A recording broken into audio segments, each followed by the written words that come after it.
경쟁의 내면화가 더 심화되고 있는 현재 그 대한민국의 현실 자본을 내면화한 부모들이 훨씬 더 많이 탄생했고 각자 도생부터 혁명이 아니고 나부터 살아남기 그쪽 방향으로 이제 뒤틀릴 것 같고요.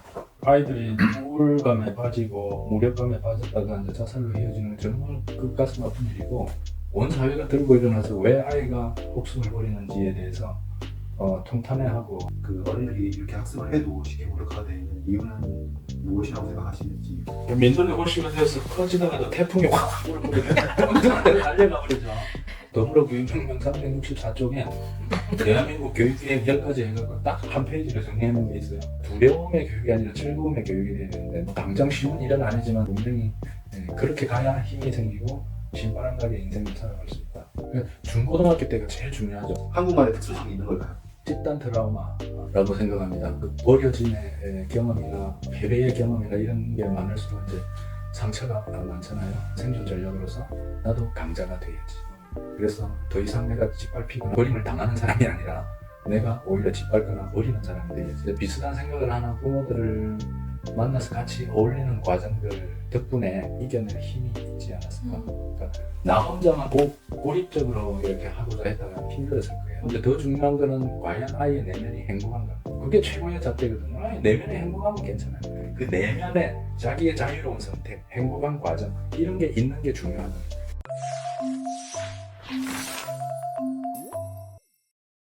10대를 위한 부모 관람.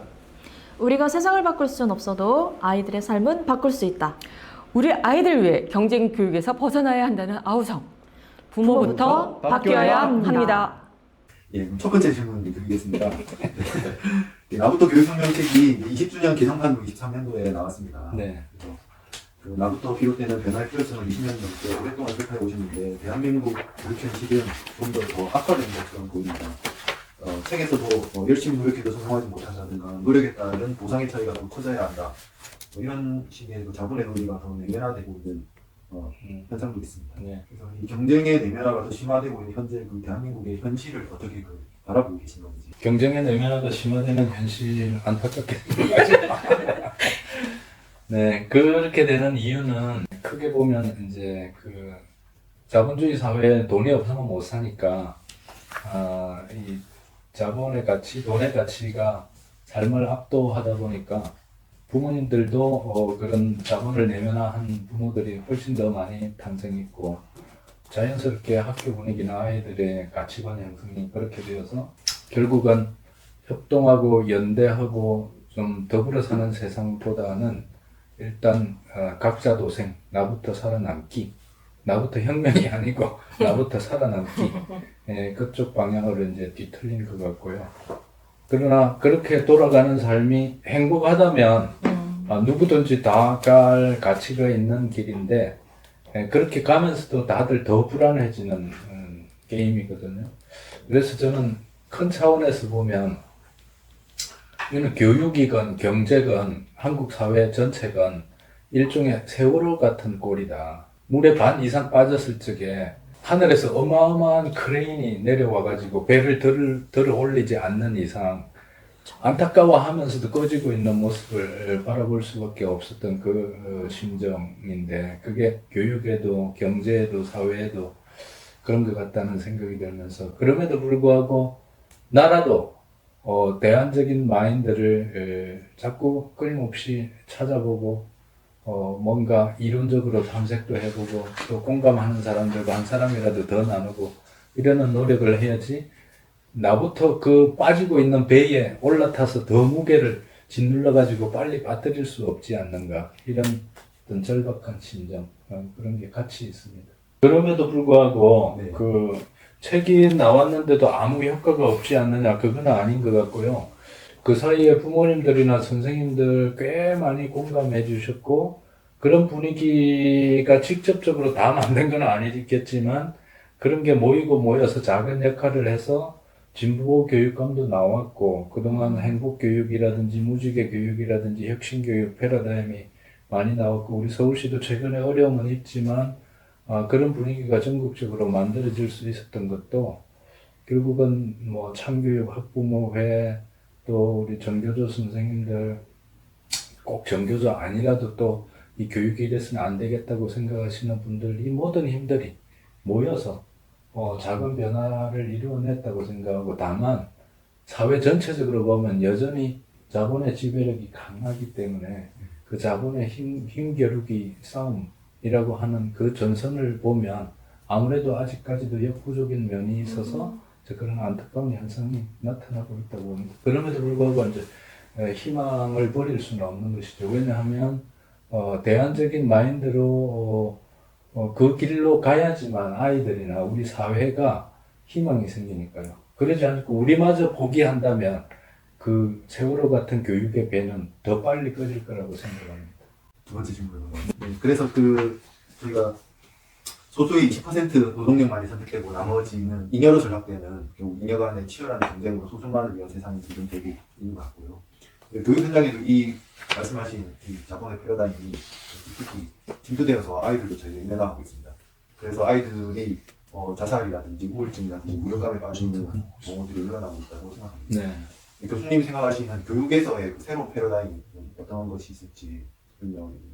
그 아이들이 우울감에 빠지고 무력감에 빠졌다가 이제 자살로 이어지는 건 정말 그 가슴 아픈 일이고, 한두 케이스가 생겼다고 해서 숫자로 한두 명밖에 안 된다가 아니라 한 명이라도 그런 케이스가 생기면 온 사회가 들고 일어나서 왜 아이가 목숨을 버리는지에 대해서 통탄회하고 전국 대통령이나 교육부 장관부터 초등학교에 이르기까지 모든 교육계가 다 나서서 토론하고 절대로 두 번째 아이가 생기지 않도록 만들자, 이런 결의가 사회적으로 나와야 될 판인데, 해마다 250명에서 300명에 이르는 10대 청소년들 자살이 나오고, 해마다 5만 명에서 8만 명의 아이들이 학교를 뛰쳐나오는 이 현상이 해마다 반복되고 있는 것은 구조적인 비극이라고 생각하고요.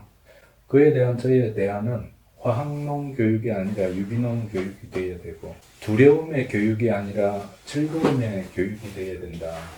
그러니까 지금은 소위 성공하고 출세할 수 있는 20%의 우리가 상상해 본다면, 저는 20%보다는 더 10% 정도로 쪼그라들었다고 생각하는데, 80대 20 또는 20대 80 사회에서 10대 90 사회로, 그러니까 10%나 20%에게 이제 좀 여유롭게 살아가는 기회가 주어진다면, 나머지 7, 80%에게는 또는 8, 90%에게는 삶의 기회가 줄어들고 늘 아둥바둥거리다가 인생을 마쳐야 되는 그런 구도라고 생각하는데, 그런 구도 자체가 문제가 있음을 직시하는 것.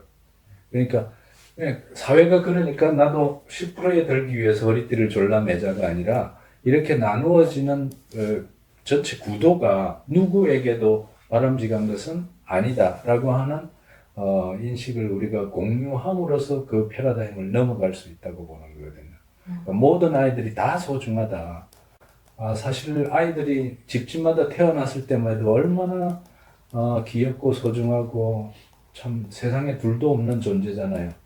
근데 이상하게 학교 가기 전까지는 그렇게 알뜰살뜰 이렇게 물 한 모금 음식 하나라도 조심스럽게 먹이고 그러는데, 학교 가면서부터 다 허물어지고 오로지 점수에 올인해가지고 점수와 등수에 이제 초점이 맞추어져서, 그게 이제 자본이 원하는 가치평가 프로그램에 이제 휘말려 들어가기 시작하는 거거든요. 이제 그런 구도 속에서 이 전체 흐름이 더 이상 우리가 잘 모르고 자라올 때 그렇게 살아왔더라도 최소한 내가 안 이상은 내 새끼를 똑같이 이 프로그램에 반복시킬 수는 없다. 반복하게 할 수는 없다. 이제 그런 각오로 다른 삶을 욕망하는 것. 그러니까 욕망을 갖지 말라가 아니라 기존의 프로그램 안에서 소수에게만 혜택이 주어지는 그런 프로그램에서 어떤 성공과 출세의 욕망을 가질 것이 아니라, 누구나 다 일도 조금씩 하더라도 누구나 다 일할 수 있고, 또 조금씩 먹더라도 건강한 걸 먹을 수 있고, 또 열심히 같이 합심해서 일해서 좀 어려운 사람을 도와주면서도 우리가 골고루 살아가는 사회.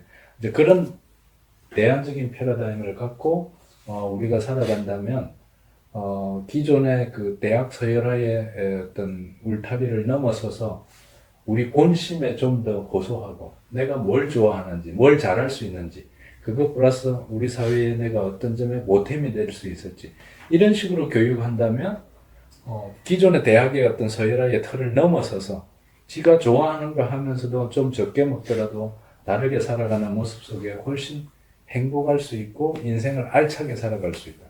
그래서 나중에 자기가 삶을 마감할 때가 되면 나는 다르게 살았노라. 그래서 더 행복했노라. 라고 말할 수 있을 거라고 생각합니다. 네, 세 번째 질문으로 넘어가겠습니다. 그러니까 그 말씀하신 그 대안적 삶에 대한 것들도 저희도 이호학교에 다니면서 학부모 교육을 통해서도 많이 배우고 하는데 이런 그 삶의 중요성들이 넓게 확산되어야 하는데 사실 이런 게 현실에 쉽게 무력화되는 걸 많이 보게 됩니다. 그 어른들이 이렇게 학습을 해도 쉽게 무력화되는 이유는 무엇이라고 생각하시는지, 그리고 이런 새로운 교육 패러다임을 함께 연대하고 또 더 많은 사람들이 이에 공감하려면 어떤 실천적 노력들이 좀 필요할 건지 생각하시는 게 있으시면 알려주시면 좋겠습니다. 민들레 홀씨가 되어서 퍼지다가도 태풍이 확 불어버리면 엉뚱한 데로 날려가 버리죠. 그런 태풍들 중에 하나가 이제 뭐 예를 들면 부동산을 해가지고 대박을 터뜨렸다라든지 소위 자본주의적인 성공 그런 사례들이 우리로 하여금 또 경우에 따라서는 열심히 마을 공동체 잘 하다가 누가 선거에 출마한다 그러면 그 자체가 다 나쁜 건 아니지만 현실적으로 이제 그런데 에너지가 쏠리다 보면 마을 공동체 운동은 깨져 버린다든지 뭐 예를 들면 이제 그런 식으로 많이 깨지는 경우를 제가 봤기 때문에 저희 대학은 이렇게 둘러앉아서 공부하는 인문학 공부 뭐라도 좋아요. 교육 관련도 좋고 자본주의 관련도 좋고 소위 권장 도서로 추천되는 그리고 이슈화되는 쟁점에 대해서 우리로 하여금 좀 더 깊은 성찰을 하게 해주는 그런 책을 붙들고 10명, 14명 둘러앉아서 마을마다 그런 모임들이 많아지는 게 연대와 소통과 단결과 이런 부분을 이제 공동체적인 문화를 만들어 나가는 가장 좋은 재미있고 신나면서도 또 보람있고 알차고 또 다른 면에서 권력 관계가 아니라 그죠? 권력 관계는 규모가 커지고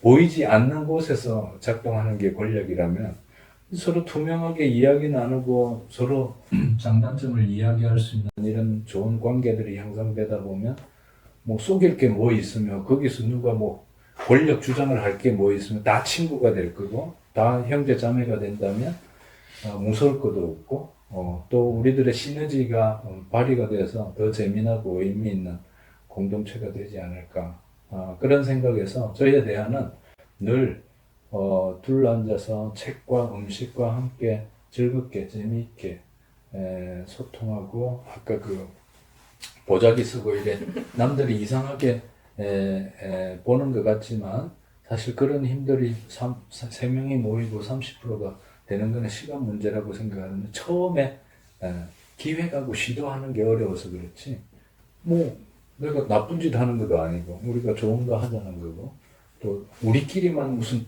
특별한 이익을 얻으려고 하는 것도 아니고 좋은 의도로 사회에 선한 영향을 끼치려고 하는 거기 때문에 떳떳하게 얼마든지 할 수 있는 거라고 생각합니다. 그렇게 즐겁게 의미 있게 가면 된다고 생각합니다. 인문학이 주는 힘을 어떻게 생각을 하시는 거예요? 어떤 면에서 우리가 초등학교부터 대학까지 배운 내용들 또는 언론으로부터 끊임없이 주입되는 내용들은 요약하면 권력이나 자본의 힘이더라고요. 그래서 그것을 알아차리기 위한 공부가 저는 인문학 큰 차원에서 인문학이라 그러고 세세히 들어가면 인문학, 사회가 다 포함되겠죠. 때로는 자연과학도 다시 들여다보면 정답을 찾자라기보다는 생각해보는 거리를 찾아서 끊임없이 예를 들면 최근 같으면 이제 이런 이야기들을 많이 하시더라고요. 소위 신유물론 이야기하면서 우리가 음식을 먹으면 겉으로는 인간이 음식을 먹는 거지만 이 음식의 알갱이와 우리 몸의 침과 섞여가지고 같이 그 존재를 횡단하는 과정이다. 그러면서 사물과 인간이 분리되는 게 아니라 융합이 되고 결국 우리 몸속에서도 소위 미생물들이 왜 유익한 영향을 끼치는 미생물조차도 우리 몸을 살려내는 그런 중요한 존재이기 때문에 우리가 인간 존재와 미생물 내지는 뭐 기생충 또는 세균 이렇게 그 칼같이 분리하고 분할해 왔던 그런 개념을 좀 새롭게 봐야 된다 이런 이야기들이 굉장히 호소력이 있어요. 그래서 이제 횡단 신체성이라고 그러더라고요. 그러니까 신체가 서로 건너간다는 거예요. 이런 물질들이 우리 몸 속에 들어가고 우리 몸이 또 이 물질과 융합되면서 새로운 물질을 생산하고 이런 식으로 그런 이야기를 들어보면 근대 이후로 자연과 인간을 철저히 나누고 인간이 만물의 영장이 되고 그래서 어떤 면에서 좀 그 우월적인 지위에서 세상 만물을 내려다보려고 해왔던 패러다임이 곧 자본이 세계를 정복해 나가는 과정 밑바탕에 깔려있는 철학이 아닌가 이제 이런 성찰까지 들어가면서 어쨌든 인문학, 사회과학, 자연과학 이 모든 걸 넘나들면서 우리가 기존에 배워왔고 익히 이제 신념화해왔던 것들을 끊임없이 뒤집어 보는 과정이 그런 인문학적인 공부의 장이라고 생각합니다. 그러니까 뒤집어 보기라 그럴까? 새롭게 보기. 그 과정에서 우리가 새로 성장하는 학생이 되는 거죠. 그리고 특강 같은 거는 우리가 특강 하는 사람이 주인공이고 듣는 사람은 소비자처럼 구경꾼이 되잖아요. 근데 둘러앉아서 같이 하는 공부는 모두가 주인공이고 물론 좌장이 있을 수 있지만 그거는 역할 분담의 그거와 이제 위치상으로는 전부 다 같이 서로 공부하면서 서로 배운다. 상호 학습하는 과정. 그런 마음의 자세로 이렇게 둘러앉는 게 특강 듣는 것보다는 훨씬 지속적이고 또 튼튼하고 또 다른 효과들이 이제 이렇게 같이 뭐 준비하고 이러는 과정에서 동지애나 우애도 좀 더 단단해지는 것 같고 그런 점에서 저는 인문학 모임이라고 하는 게 굉장히 장점이 있다고 생각합니다. 다음 좀 구체적인 질문 계속 하겠습니다. 네. 그 학벌주의 타파나 경쟁교육 완화를 위해 가지고 서울대 폐지 운동이라든가 서울대 10개 만들기 운동이 제안되기도 했고요. 그리고 최근에는 한국은행 총재가 지역 평등 분가를 주장하기도 하였습니다. 그런데 뭐 최근에는 이 서울공화국뿐만 아니라 메디칼 공학, 의대 편중 뭐 이런 현상이 더 도드라지고 있기도 합니다. 교수님이 생각하시는 그 현실적인 그 교육제도 관련 개혁 방안이 있으신지. 네. 이 측에서도 뭐 제법 많이 이야기해 놓았고 더불어교육혁명 364쪽에 대한민국 교육계획 10가지 해갖고 딱 한 페이지로 정리해 놓은 게 있어요. 교육부 장관이 그걸 봐야 되는데 일단 저는 서열화 타파를 위해서는 대전 정도에서 전국의 총장들이 모여서 코리아 대학 1대학, 코리아 1대학, 코리아 2대학, 코리아 100대학까지 파리 1대학부터 이렇게 넘버링을 해갖고 붙이듯이 수평적으로 이렇게 만들고 그 다음에 지금 뭐 200개 넘는다고 하는데 굳이 그렇게 하지 말고 딱 100개 정도를 줄여도 된다고 생각하고요. 그리고 아이들이 고등학교 졸업할 적에 이 정도는 알아야 된다라고 하는 거를 절대 평가로 60점을 정하든지 70점을 정하든지 우리 사회적으로 토론을 해가지고 절대 기준을 정한 다음에 그것만 넘으면 누구나 다 어느 대학이든 지망할 수 있어. 그러면 1대학부터 이제 100대학까지 있다면 이제 물론 어느 정도 시간을 두고 제가 한국 교육 계획을 위한 100년지 되게 진짜 100년 동안에 이렇게 만들어가면 분명히 가능하다라고 생각하기 때문에 하루아침에는 안 되겠죠. 그러니까 이제 처음에 지원을 좀 골고루 해주면서 1대학부터 100대학까지가 이제 비슷하게 사실 희소식 중에 하나는 교수들은 실력 차원에서는 전국 대학이 평준화되어 있어요. 물론 서울의 집중도가 심하긴 하지만 지방대학에도 훌륭한 선생님 많거든요. 저 같은 지방 캠퍼스였지만 어쨌든 아이들이 선택할 적에 경우에 따라서 부모로부터 일부러 멀리 갈 수도 있지만 사정이 그래 안 되는 경우에 집에서 다니면서도 자기가 하고 싶은 분야에 그래서 여러 지망을 할 수 있게 하고 대학 막상 갔는데 과가 마음에 안 든다. 내가 하고 싶은 게 아니다. 얼마든지 바꿀 수 있도록 전과 제도도 만들어주고 그런 게 10가지 프로그램 안에 다 제가 상상했던 그러니까 그런 게 그 글자 그대로 반영이 안 된다 하더라도 최소한 큰 방향 차원에서는 저는 제시했다고 생각하거든요. 그렇게 하면은 아이들이 아까 두려움의 교육이 아니라 즐거움의 교육이 돼야 되는데 내가 대학이나 전공을 선택할 적에 혹시 남들이 안 알아주는 대학에 갈까봐 또는 나는 싫어하는데 부모님이 좋아하는데 갈까봐 이런 게 다 불평불만이고 좀 갈등의 원인이 되니까 자기가 어느 전공을 선택하더라도 또 어떤 대학을 나오더라도 나중에 사회에 경제 생활을 할 적에 차별이 없도록 그러니까 이제 뭐 100% 군대처럼 계급이 똑같으면 월급이 일률적으로 똑같아가 아니라 이제 그 평균적인 수준이 있고 플러스 마이너스 10% 20% 이것도 사회적으로 결정해야 될 거예요. 민주적인 토론을 통해서. 그러나 수십 배 차이가 나는 거니 너무 심하다면 현실적으로. 지금 현실이 그렇잖아요. 특정한 직업군과 그렇지 않은 직업군을 비교한 수십 배 또는 뭐 100배 차이 난다 이래 되니까 쏠리는 경향이 있는데 그게 아니라 내가 원하는 대로 선택하더라도 크게 차이가 안 난다. 그리 되면 약간의 차이 그 정도는 얼마든지 감수할 수 있어. 이렇게 된다면 아이들이 선택할 적에 두려움에 쫄아서 쫓겨서 선택하는 게 아니라 내가 좋아서 선택하는 교육이 된다. 그래서 이것은 교육만으로 풀리는 게 아니라 결국은 경제 문제까지 연동이 되어서 패키지로 풀어나가면 술술 풀릴 수 있다. 교육감에 있어서는 많은 수의 진보 성향 교육감이 당선되고 무상급식부터 출발해서 무상교육, 혁신학교 동의, 학생인권 선언 도입된 여러 변화가 이루어지기도 했습니다. 반면에 한국의 진보 세력이 경쟁교육의 문제를 해결하는 데 별로 유능하지 않다는 비판도 있기도 합니다. 그 진보 세력의 교육개혁 운동에 대한 평가나 앞으로의 교육운동 방향에 대해서 의견이 있으시다면? 네, 지금까지 이야기한 게 바로 그 부분에 대한 답이었던 것 같은데요.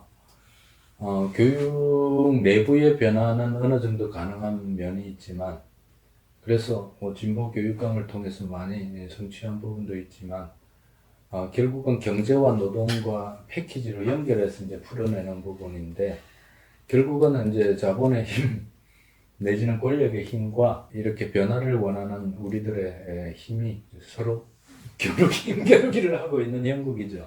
이 부분에서 얼마나 이길 수 있는가가 문제인데 이미 운동장 자체가 좀 많이 기울어진 상태이기 때문에 쉽지 않은 게임이기는 합니다. 근데 자본을 내면화한 상태로 싸우려고 하니까 더 약한데 탈자본화라 그럴까? 탈내면화를 하게 되면 꼭 그렇게 안 살아도 되잖아. 좀 다르게 살고 싶어 하는 사람들이 탈자본의 마인드로 무장하기 시작하면 7, 80%가 아니라 아까 3, 40%만 돼도 전체 구도가 확 바뀌는 거거든요.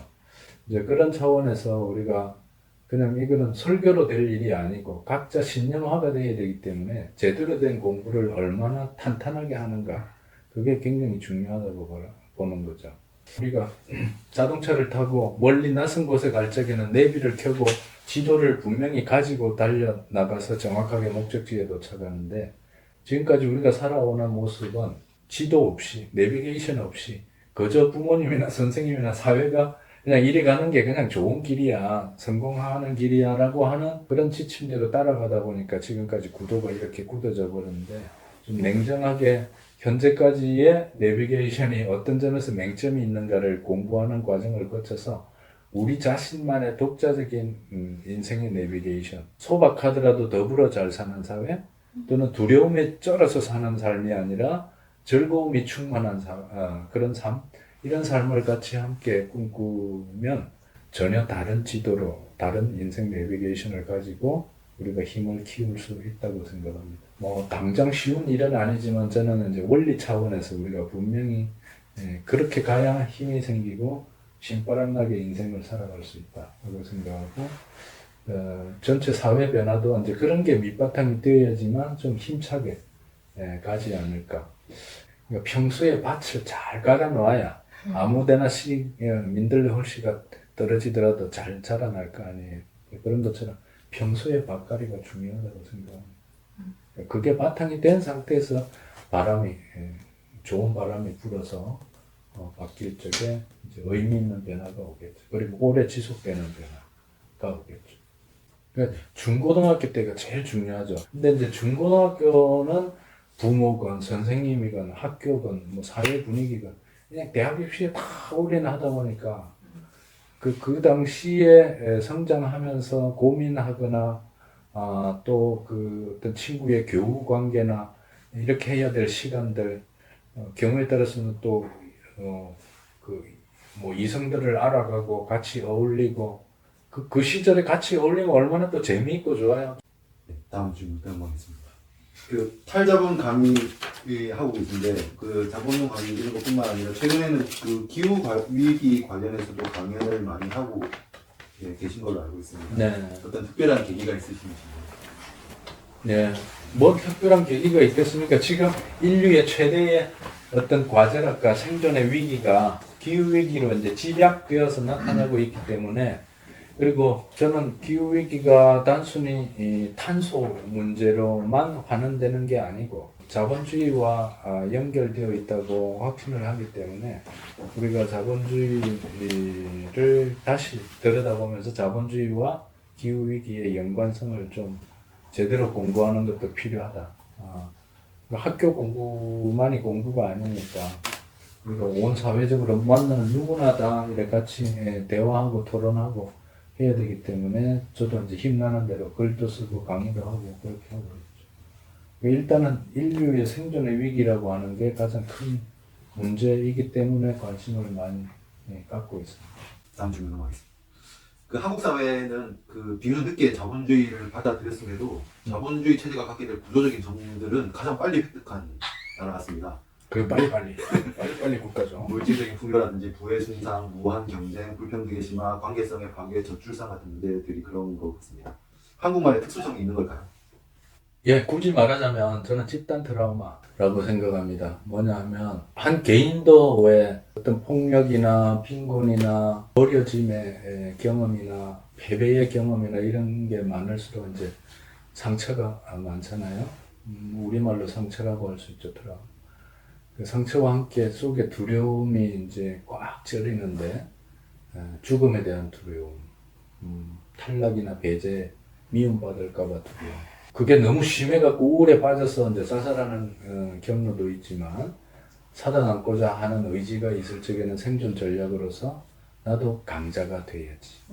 그래서 더 이상 내가 짓밟히거나 버림을 당하는 사람이 아니라 내가 오히려 짓밟거나 버리는 사람이 돼야지. 강자, 동일시가 이제 그런 개념이죠. 그런 것과 마찬가지로 일제 침탈, 그 약소국의 서러움을 경험하고 미군정이라든지 이런 경험들을 통해서 대한민국 전체가 집단적인 트라우마의 결과 박정희 시기에 세계 최고가 되자.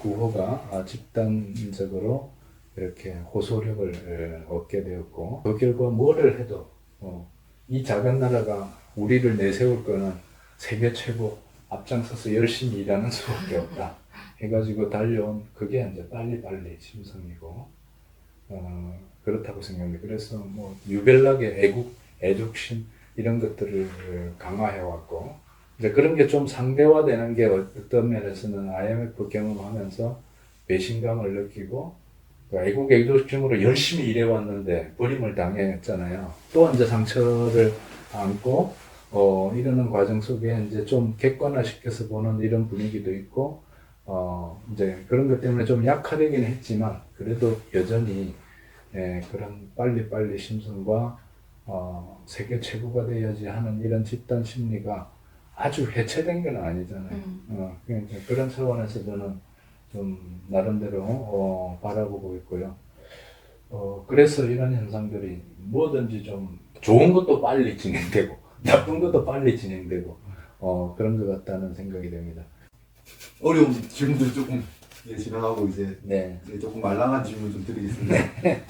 그 나부터 교육하면 개정판 그 서문에 아이들 교육에 대해서 그 줏대를 세우고 나서도 이웃이나 친구, 친지로부터 애정어린 잔소리를 들으며 몹시 흔들리기도 했다고 쓰셨습니다. 여기 참가하신 분들 중에는 이 학교를 졸업한 친구도 있지만 고3 학부모인 분들도 여전히 계시고요. 저희 부모님들도 그런 애정어린 잔소리들에 대한 경험들이 다들 있습니다. 특히 이것과 관련해서 기억나는 일화가 있으시다면 들려주시고요. 주위에서야 이제 그런 이야기가 많지만 어떤 면에서 대안학교에 가서 이제 비슷한 생각을 하는 부모들을 만나서 같이 어울리는 과정들 덕분에 온갖 그런 애정어린 잔소리를 이겨낼 힘이 있지 않았을까. 그러니까 나 혼자만 고립적으로 이렇게 하고자 했다면 힘들었을 거예요. 근데 뭐 우리 애들 친구들 잘 살고 있고 부모들 많은데 뭐 이게 백이 되는 거죠. 우리가 스스로 백이 되는 거죠. 그러니까 그런 분위기가 저는 중요하다고 생각해요. 그리고 이제 더 중요한 거는 과연 아이의 내면이 행복한가. 그게 최고의 잣대거든요. 아이 내면이 행복하면 괜찮아요. 그 행복감이 걸음이 되어서 삶의 에너지가 되겠고 나중에 부모의 손길이 안 가더라도 얼마든지 스스로 헤쳐나가는 실력과 저력과 기운을 갖고 살아갈 겁니다. 그러니까 중요한 거는 하루하루가 행복으로 채워지느냐. 물론 뭐 아이들도 자라는 과정에 불안감도 있고 두려움도 있지만 큰 줄기에서는 내면에 어떤 큰 펑크가 안 나고 그 행복 에너지가 중심을 잡아줄 것이기 때문에 저는 그런 점에서 아이들을 믿었거든요. 그 믿음이 지금까지 그 믿음이 배신하지 않았다라고 결론을 내리고 책 서문에서도 참 잘했다. 한마디로 그렇게 하길 정말 잘했다. 그러니까 어떤 면에서 되게 40, 50대를 경과하면서 이제 아이들을 키워내잖아요. 그러니까 그런 면에서 저는 40, 50대를 참 잘 살았던 것 같아요. 그러니까 왜 대부분 부모가 그 시절을 막 초조하게 지내잖아요. 그러니까 둘 다 불행한 거야. 맞아요. 근데 좀 다른 길을 선택하면, 그러니까 소위 그 어떤 대학 그 간판에 거기에 1차적으로 목숨 걸지 말고 아이가 지가 최선을 다해서 좋아하는 거 하면서 재미있게 살아가는 행복한 기운이 마음속에 넘쳐나는 그런 과정들이 중요하다. 그러니까 결과적으로 무슨 타이틀을 따는가는 그거를 먼저 내세울 필요는 없는 거예요. 그러니까 이렇게 이야기한다고 해서 절대 우리 아이는 뭐 무슨 대학 가면 안 돼. 그럴 필요도 없는 거예요. 그러니까 그게 우리 인생을 좌우하는 게 아니다. 그 정도만 딱 정리하면 되는 거예요. 그러니까 쥐가 필요하다고 느껴서 갈 수도 있다. 그러나 그 내면에 자기의 자유로운 선택, 행복한 과정 이런 게 있는 게 중요하다는 거예요. 네, 마지막 질문 드리겠습니다. 교수님이 그 시골로 내려가신 이후에도 지속적으로 그 지역에서도 활동하시고 지금 네. 서울에 와서 강연 활동을 활발하게 하고 계신데요. 네. 그 여전히 생활인이면서도 이 교육 운동에 도움이 되고자 이 나부 인성을 만들고 이 교육에 뛰어든 교육 운동에 뛰어든 저희 같은 뉴비들, 비기너, 초보자들 저희가 뭐 운동을 좀 오래 하신 분들도 계중에 계시긴 한데 뭐 전체적으로는 이 모임도 이제 막 생겼고 이 초보 운동가들을 위해서 네, 뭐 조언을 해주시다면 조언을 하기보다 제가 오히려 배워야 되겠다 그런 생각이 들 정도로 깜짝 놀랐고요. 즐겁게 이렇게 해나가면 좋을 것 같습니다. 이제 이렇게 모임 가지면서 후배 부모님들도 자꾸 좀 같이 하시고 또 학교에도 또 재미있게 좋은 영향을 주시고 그러면서 아이들에게 야 우리 부모님들이 저렇게 멋지게 살아가네 하는 모습을 보여주는 게 아이들에게는 좋은 교과서가 된다고 보거든요. 그래서 어른들의 모습이 어떤 면에서 아이들에게 저렇게 살면 되네 그런 교과서 역할을 하기 때문에 아까 다 나오더라고요. 재미있게 그죠? 활기차게 다 못 외우지만 그렇게 하시면 되는 거예요. 특별한 조언이 필요 없을 것 같습니다. 감사합니다. 결국 우리가 바꿀 수 있는 건 한 가지입니다. 우리 자신. 세상을 바꿀 순 없지만 우리가 먼저 바뀌면 아이들의 삶도 달라집니다. 그래서 우리도 부모 반란군이 돼서 한번 세상 바꿔봐요. 나부터!